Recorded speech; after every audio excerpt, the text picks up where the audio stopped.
Shri Sarbanand Sonowal.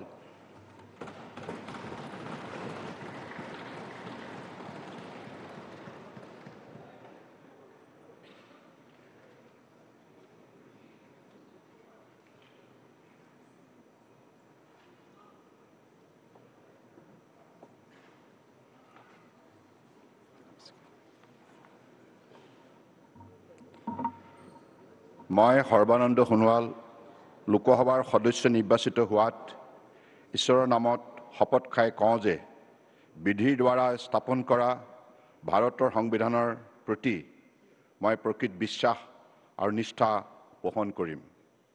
মই ভাৰতৰ প্ৰভুত্ব আৰু অখণ্ডতা অক্ষুণ্ণ ৰাখিম আৰু মই গ্ৰহণ কৰিবলৈ ওলোৱা কৰ্তব্য শ্ৰদ্ধাপূৰ্বক নিৰ্বাহন কৰিম।